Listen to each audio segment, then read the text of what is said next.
Buenas tardes a todos los presentes. El día de hoy vamos a hablar sobre la materia de higiene, sanidad y riesgo, enfocándonos principalmente en todos los conceptos que hemos visto a lo largo del año. Tenemos en los sectores del PPT que veremos el día de hoy las medidas de higiene básicas, tipos de contaminantes, manipulador de alimentos, higiene en la cadena de producción, organización de la planta, creación de POE y POEs, certificación de calidad y control de plagas. Bueno, en la primera diapositiva tenemos las medidas básicas de higiene. ¿Qué son? Son las medidas que garantizan la salubridad de los alimentos desde el momento que se producen hasta el producto final. ¿Quiénes las deben de seguir? Todas las personas que interactúen con alimentos, ya sea en cualquier ámbito, para evitar enfermedades transmitidas por alimentos, que son las conocidas ETAs.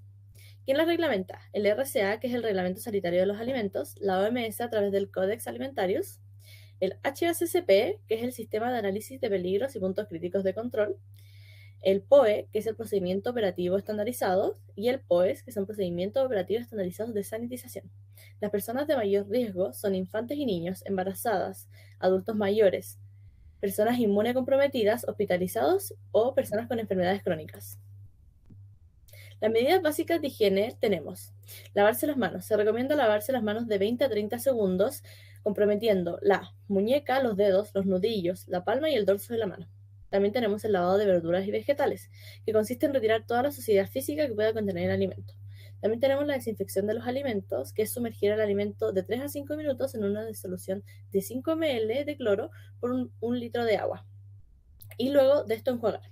También tenemos las tablas de cortar, que evitan la contaminación cruzada, ocupando distintas tablas como lo son para carnes, verduras, frutas, pescados, mariscos, alimentos cocidos y lácteos. Tenemos los tipos de contaminantes. Los contaminantes son aquellos que interfieren en mantener la inocuidad de los alimentos, pero no son añadidos a estos de manera intencional. Tenemos tres tipos de contaminantes: los físicos, que son elementos extraños dentro de un alimento, como lo pueden ser hilos, vidrios, madera, pelo, hueso y espinas. Tenemos los químicos, que pueden ser nocivos tanto para la salud de los seres humanos como para la de los animales, que tenemos detergentes, insecticidas, metales pesados como el plomo. Tenemos los biológicos, que estos pueden ser virus, bacterias, hongos, parásitos o vectores biológicos, como lo son la salmonela y la E. coli. Ahora hablaremos del manipulador de alimentos. ¿Qué es un manipulador de alimentos? Es toda persona que trabaje en un lugar donde se produzcan, elaboren, manipulen o distribuyan alimentos. Esto según la RCA. ¿Qué requisitos debe cumplir un manipulador de alimentos?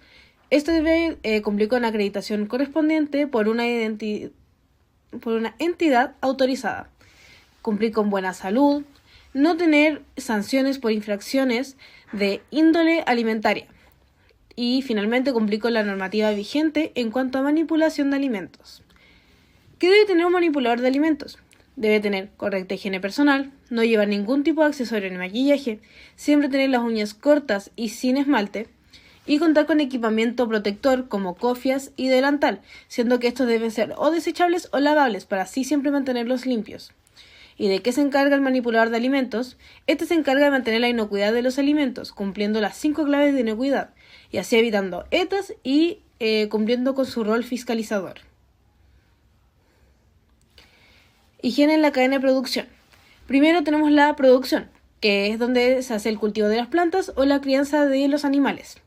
En segundo paso tenemos el procesamiento, donde se transforma la materia prima en alimentos comerciales que compramos, por ejemplo la longaniza. En tercero tenemos la distribución y transporte, que se basa en el traslado de alimentos hacia los centros de venta o servicios de alimentación.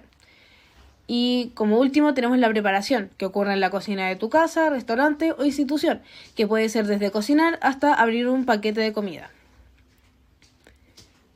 También tenemos el almacenamiento, que este debe realizarse bajo un orden estricto, separando alimentos perecibles de los no perecibles. Y se deben controlar variables como es la temperatura, la humedad y la velocidad de circulación del aire. La contaminación cruzada es donde se transmiten contaminantes de un alimento a otro por contacto o por el uso de los mismos utensilios sin higienizar. Durante la manipulación es importante evitar la contaminación cruzada a toda costa. La higiene personal del manipulador de alimentos representa una de las fuentes principales de contaminación, ya que el manipulador de alimentos está en constante contacto con la materia prima. Por esto es importante que mantenga una buena higiene personal en todo momento. Luego tenemos la organización de las plantas.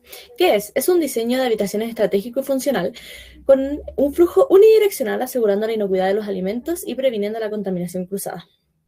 Este también tiene algo llamado el Triángulo de las Bermudas, que son 3 áreas básicas que se deben evitar para evitar mantener la inocuidad de los productos, que es la cocina fría, cocina caliente y el área de limpieza. ¿Cuál es su orden?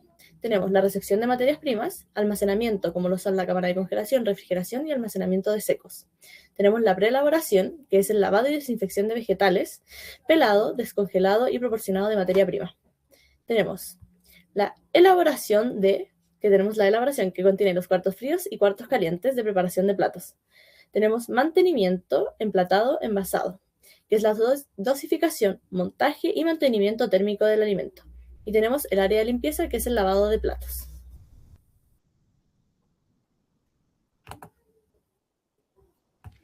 Ahora tenemos la creación de POE y POEs. ¿Qué es un POE? Es un documento que describe la secuencia lógica y cronológica de pasos para generar una actividad operativa. El POES es un documento que describe detalladamente los pasos para realizar una correcta higienización del espacio. Para crear un POE o un POES, se debe definir el paso a paso con el objetivo, el alcance y las responsabilidades de cada una de las personas. Luego se debe diferenciar el POE del POES. Y finalmente se debe medir el cumplimiento. También tenemos los certificados de calidad, que tenemos la norma ISO 9001, que define la calidad como el grado en que un conjunto de características inherentes cumple con los requisitos establecidos, aunque en un estándar general de gestión aplicable a cualquier organización, sienta las bases para la uniformidad y satisfacción de las expectativas del cliente. También tenemos la norma ISO 22000, que es la certificación internacional específica para la inocuidad alimentaria. Integra los principios de gestión y exige la identificación de peligros, la capacitación continua del personal, el monitoreo constante y la implementación de sistemas preventivos estructurados. Luego, en certificados de calidad tenemos el HACCP, que es el sistema preventivo de gestión enfocado en identificar y evaluar peligros biológicos, químicos y físicos dentro de un área donde se producen alimentos. Tenemos los 7 principios, que consisten en el análisis de peligro, que es identificar riesgos específicos en cada etapa del proceso de producción. Tenemos determinar los puntos críticos de control, que es identificar las fases exactas donde se pueden aplicar un control para prevenir o eliminar cualquier tipo de peligro. Tenemos establecer límites críticos, fijar parámetros medibles, ejemplo, temperatura de cocción y pHs. Tenemos que establecer un sistema de monitoreo que consiste en la vigilancia y registrar activamente los puntos críticos de control. Tenemos en el quinto establecer acciones correctivas, que es definir hacer en caso de un parámetro que se desvíe un límite crítico. Tenemos en el sexto establecer procedimientos de verificación, que consisten en realizar pruebas para asegurar que el sistema funcione eficazmente. En el 7 tenemos establecer el sistema de documentación, que consiste en mantener registros detallados de cómo se evidencia el control de cada uno de estos procesos. Como otros certificados de calidad tenemos el BPH y BPM, que están establecidas en el marco internacional por el Codex Alimentarius. Son los prerequisitos básicos y procedimientos sanitarios obligatorios que cualquier establecimiento de alimentos debe cumplir para que pueda operar de manera higiénica. También tenemos el marco regulatorio legal, que es el cumplimiento normativo que es fiscalizado por las autoridades sanitarias, Seremi de Salud. Es la columna vertebral regulatoria, es el Decreto Supremo 977/96, Reglamento Sanitario de los Alimentos o RCA, el cual dicta los estándares legales obligatorios de higiene, rotulación, almacenamiento, transporte, límites aditivos y contaminantes en el país. Y por último tenemos el control de plagas, que es un proceso totalmente preventivo que busca evitar el ingreso, asentamiento y dispersión de las plagas.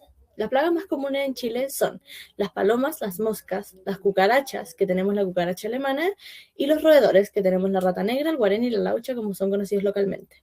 Los alimentos pueden ser contaminados por plagas o pueden provocar enfermedades, incluyendo ETAs. Los métodos de control de plagas consisten en 2 tipos. Los métodos pasivos, que son la limpieza y desinfección constante del área, la instalación de barreras físicas en puertas y ventanas, impedir el acceso a restos de alimentos y aguas, desarrollar programas de inspección periódico y corregir rápidamente cualquier fallo que se encuentre. En medidas activas tenemos los aparatos de electrocución, ultrasonido, trampas pegajosas, fumigación, insecticida, raticida y warfarina venenosa. Es importante destacar que nunca se deben usar pellets. En su lugar, usar cebo protegido para los roedores. Con esto finalizamos nuestra presentación, donde presentamos todos los puntos necesarios para lograr la inocuidad alimentaria. Muchas gracias por su atención.